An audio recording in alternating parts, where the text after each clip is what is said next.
Halo warga-wargi Jagat Sukmo, kembali lagi di channel kita dalam segmen Teror Temuan Horor.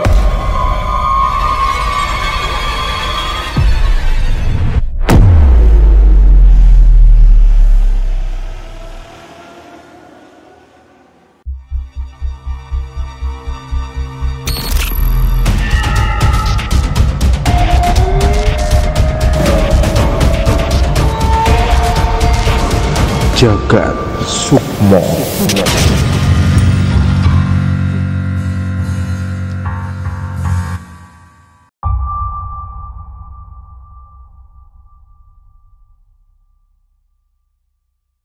Ya, di temuan horor kali ini gue menemukan sebuah cerita horor yang masih berhubungan dengan seputar kamar kosan. Wih, ini bagus sih. Kamar kosan atau area kosan tuh memang banyak sekali menyimpan cerita-cerita misteri, cerita-cerita horor yang biasa dialami langsung oleh para penghuninya. Dejavu gue nih. Kenapa tuh? Lo ngomong dia ketawa posisi gini. Reinkarnasi. Lanjut ya. Okay. Jadi cerita horor itu dialami oleh salah satu penghuni kos, sebut saja namanya Rina. Rina, oh cewek nih. Cewek. Oke. Ya, ini kosan cewek lah istilahnya ya. Jadi kosannya ada di bilangan daerah Depok. Wih, deket nih. Depok deket ya. Di situ Rina ini nggak termasuk penghuni kos baru lah. Dia baru hitungan 2 bulan di kosan itu ya. Anak kampus ya? Anak kampus ya harusnya ya kalau di Depok ya. Di situ nggak ditulis sih, nggak dijelaskan lebih lanjut. Ya, jadi dia baru 2 bulan penghuni kos itu. Nah, awalnya sih ya biasa aja, tapi memang kosan itu ada satu kamar yang tidak berpenghuni. Ya, jadi jadi kan kalau kosan itu kan koridor gitu ya. Nah, kebetulan ini hanya satu koridor. Jadi mungkin cuman satu koridor, dan kamar yang tidak berpenghuni itu adalah kamar paling ujung di koridor tersebut. Ya. Nah, udah nih 2 bulan pertama si Rina tidak mengalami hal-hal yang aneh. Semua berjalan biasa aja. Nah, suatu hari dia mulai nih mendapatkan teror dari yang berasal tak lain dan bukan dari kamar kosong tersebut. Ada suara langkah kaki yang berat. Ya, langkah kaki berat ya, asumsikan berarti sosoknya besar, gede ya. Langkah kaki berat yang sepertinya terdengar seperti mondar-mandir di kamar tersebut. Jadi kamarnya dia tuh memang beda satu kamar lagi sebelum kamar yang jadi keseling satu kamar ya? Iya, keseling satu kamar. Jadi, tapi dia masih kayak mendengar suara-suara langkah yang sumbernya dari kamar kosong tersebut. Terus dia pikir mungkin itu dari kamar yang lain gitu. Jadi dia masih berpikir positif karena dia tidak pernah mengalami hal yang aneh, juga tidak pernah mendengar cerita-cerita apapun sebelum dia mengalami kejadian ini ya. Jadi dia nggak mengarah ke hal yang gaib. Ya, dia masih positif thinking. Ini mungkin ada yang lagi benerin kamar atau benerin AC kali atau apa. Itu di malam yang pertama kali dia dengar. Ya udah, dia coba mengabaikan suara tersebut dan berpikir positif. Ya pokoknya sama sekali tidak ke arah gaib. Gitu, udah. Malam itu lewat, karena dia santai, dia bisa tidur. Ya. Terus tiba-tiba udah tuh malam berikutnya terdengar juga suara yang sama, langkah kaki. Orang mondar-mandir. Dia mulai mikir nih, kok mondar-mandirnya tiap malam-malam doang ya? Kok kalau siang-siang ya mungkin mungkin siang dia nggak ada di situ ya, tapi intinya setiap malam dia mendengar suara langkah kaki yang berat dan nggak lari, cuman seperti mondar-mandir aja. Jalan aja kayak gerak jalan di tempat ya. Iya gitu. Jadi dia mulai mempertanyakan tuh, ini suara siapa ya atau suara apa ya dari kamar tersebut. Dia coba dengerin lagi, iya sih nih kayaknya dari kamar yang kosong ini nih. Udah nih, besok paginya dia langsung tanya sama pemilik kos. Terus dia bilang, "Bu," yang pemilik kos ibu-ibu nih, "Bu, saya kayak dengar ada suara orang ya Bu ya di kamar kos yang kosong tersebut." Dia bilang, "Enggak, kamu salah dengar kali," kata penghuni kata ibu kos tersebut. "Enggak Bu, saya dengar." Enggak ada, itu kosong kok. Kamar itu udah lama banget kosong. Jadi nggak mungkin ada suara orang di situ. Kamu salah dengar kali, mungkin tetangga atau kamu ngantuk kali. Pokoknya Bu Kos itu nggak bilang masa iya gitu, nggak gitu. Pokoknya dia selalu kayak ngeles gitu ya. Kayak ngeles gitu. Ya udah, karena dia tidak mendapatkan jawaban dari Bu Kos, ya udah dia akhirnya oke lah, mungkin kita coba aja lagi malam berikutnya. Ya malam berikutnya masih gitu lagi, seperti yang kita harapkan. Ya masih ada suara itu, ada suara langkah kaki, dan ini bikin dia penasaran. Si Rin ini penasaran, beraniin diri. Dia takutnya mungkin ada maling atau ada orang yang masuk atau ada yang pakai kamar itu untuk hal-hal yang tidak diinginkan, tidak senonoh gitu misalnya kan. Akhirnya dia beranikan diri, dia bawa handphone untuk supaya dia punya center kan, pakai flash handphone, dia mengarah ke kamar kosong tersebut. Jadi kamarnya itu masih yang ada lubang kuncinya dia. Tahu kan kuncinya yang masih ada, bisa diintip gitu zaman tuh. Dulu gitu ya. Zaman dulu ya. Jadi dia intip lah dari kamar, dari lubang kunci itu. Ada apa sih di dalam?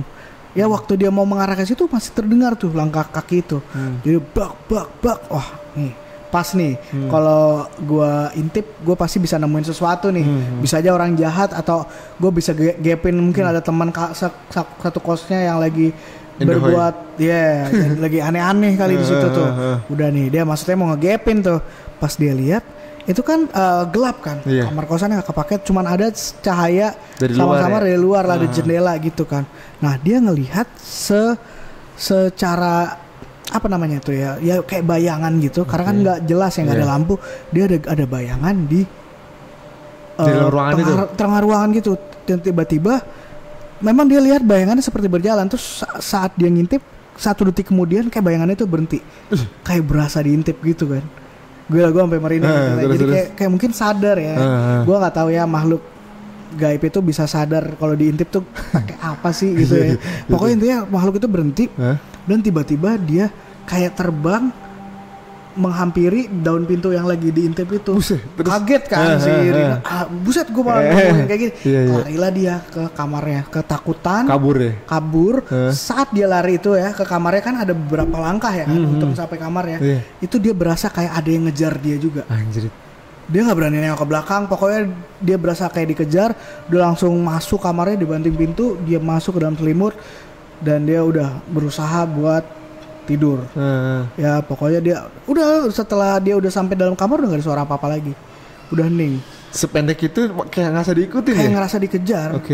Gitu, jadi kayak dikejar. Udah terus akhirnya dia ngerasa udah aman nih, udah gak ada suara. Ya udahlah, akhirnya lewat juga tuh kan malam itu kan. Udah, akhirnya sejak kejadian itu dia nggak pernah tidur dengan tenang, walaupun nggak ada lagi tuh suara. Nggak ada nih, untuk beberapa lama suara itu hilang. Suara langkah-langkah kaki itu udah dia, tapi kan namanya dia udah pernah ngalamin kejadian itu kan, kebayang-bayang terus. Jadi setiap tidur dia nggak nyenyak, setiap mau tidur dia kayak perasaan was-was, nggak pernah bisa tidur tenang lagi. Ya udah, akhirnya tiba suatu waktu nih, dia ada ya namanya anak kuliahan mungkin ya, atau gua nggak tahu deh anak kuliahan atau dia orang kantoran. Pokoknya intinya dia harus pulang malam. Dia harus sampai kosan itu sekitar jam 2 malam. Dini hari.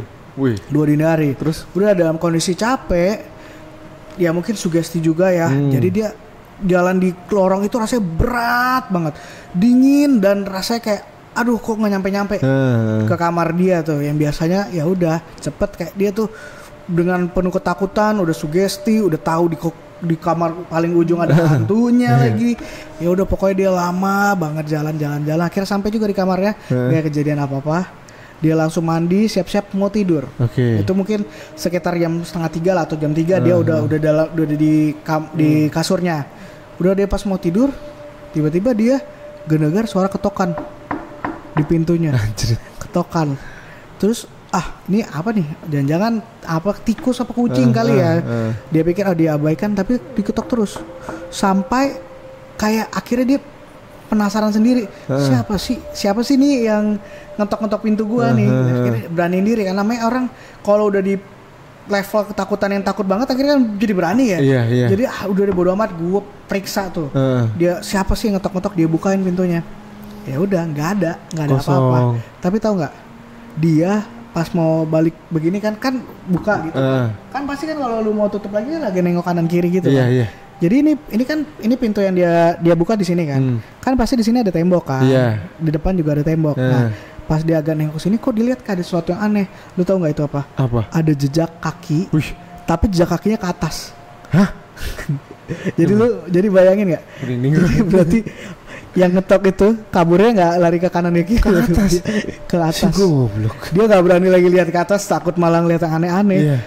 Tapi kelihatan dia bilang kelihatan gitu. Dia bilang dia lihat jejak kaki yang mengarah ke atas. Oke. Jadi kayak dia nyari naik tembok gitu, ke atas. Mungkin kalau dia lihat ke atas mungkin ada kali ya. Spiderman kali ya. Kebayang gak sih? Ya tapi dia nggak berani lihat ke atas karena dia udah tahu dia udah punya pengalaman yang buruk kan di kamar pojok. Akhirnya dia stop, dia tutup pintunya. Dia balik lagi tidur, nggak ada lagi ya teror. Pokoknya udah selesai segitu aja. Pada hari itu. Besoknya pagi dia lihat masih ada dong. Jejaknya masih ada. Masih ada. Oh jadi beneran ada gitu ya? Masih ada. Oh iya. Gila. Dan masih ada. Akhirnya dia udah kenal beberapa orang lah kan di kosan tersebut. Saling kenal lah pasti kan. Kan udah 2 bulan lebih kan berarti dia bilang. Berarti dia tinggal di situ. Bukan dia nanya lah sama salah satu teman kosnya. Akhirnya dikumpulin lah di situ terus ditunjukin nih lihat nih ada jejak kaki loh di sini. Bayangin ini siapa, masa orang bisa ada jejak kaki sampai ke atas gitu. Dan akhirnya salah satu penghuninya, salah satu teman kosnya yang udah lama nih, udah senior nih di kosan itu pernah cerita, iya itu sebenarnya di kamar tersebut tuh ada satu orang wanita, cewek lah tinggal di situ. Tapi cewek itu hilang secara misterius. Bisa. Ya jadi nggak pamit, nggak apa, tiba-tiba dia udah hilang aja, hilang secara misterius dan ya udah kita nggak tahu dia kemana. Dan kamar itu dibiarkan kosong oleh yang punya kos. Karena nggak ada, mungkin dia udah pernah nyewain lagi ya, tapi mungkin ada kejadian tidak enak. Pasti namun, itu. Pasti ditutupin. Kan mana ada sih penghuni kos yang mau cerita horor tentang kosan yang ada kosannya nggak laku. Tapi pasti. Sebagai penghuni senior tahu cerita itu, bahwa di situ dulunya ada penghuni tapi hilang secara misterius. Ya bisa jadi kabur, bisa aja apa, tapi intinya dia hilang secara misterius. Dan sejak saat itu setiap penghuni yang datang menggantikan yang tinggal di kosan itu pasti nggak lama, maksudnya nggak lama pindah, nggak betah. Jadi isu yang beredar memang kamar kosan itu jadi kamar yang berhantu. Anjir. Udah akhirnya si Rina nggak betah lagi. Pindahlah dia ke kosan yang lain. Gitu. Jadi tapi di situ ditulis nggak Bri? Apa namanya jejak sepatu tentara kah? Jejak kaki. Oh jejak kaki. Jejak kaki bentuknya kaki. Gitu. Jadi ada jejak yang serem banget sih. Ada di tembok ini ke atas gitu guys. Gila. Sependek tapi menurut gua buset kalau jadi dia serem juga. Bayang sih itu mah. Kebayang sih suasana. Itu jam 3 pagi. Jam 3 pagi ada yang ngetok. Kaburnya bukan ke kanan ke kiri, kaburnya ke atas. Kotor lagi kakinya. Di atas lagi dia ternyata ngumpat gitu sambil ketawa kan. Untung dia enggak berani sih, dia enggak senyali itu ternyata dia melihat. Gitu iya pasti kan. Terbalik gitu kan. Terbalik enggak ngerti deh. Ada jadi aja gitulah sosok yang menghantui kamar kos kosong. Dan akhirnya dia pindah. Dia akhirnya pindah. Tidak yang kuat. Rugi ya pemilik kos kan akhirnya. Tapi seniornya betah ya yang banyak orang di dunia ini yang nggak punya pilihan lain kan. Iya betul. Ya dia nggak punya pilihan, mungkin kosnya udah cocok, udah dekat dengan kantor atau kampusnya. Dan atau dalam keadaan ekonomi yang pas-pasan. Ini udah paling murah mungkin kosannya bagi dia. Ya mau nggak mau gitu. Luar biasa. Gitu kira-kira guys. Serem sih, serem-serem. Cerita penghuni kos di Depok. Di Depok ya. Tempatnya gue nggak tahu tapi ya mungkin kalau kalian orang Depok tahu kosan yang ini nih ceritanya kayak gini, komen di bawah. Boleh nggak ya? Jangan deh. Nanti penghuni kosnya kasihan. Jangan lah kasihan. Iya, jangan nggak usah. Kalau kalian tahu bilang aja kalian tahu dan kalian pernah dengar tapi nggak usah sebutin kosannya di mana. Setuju. Gitu.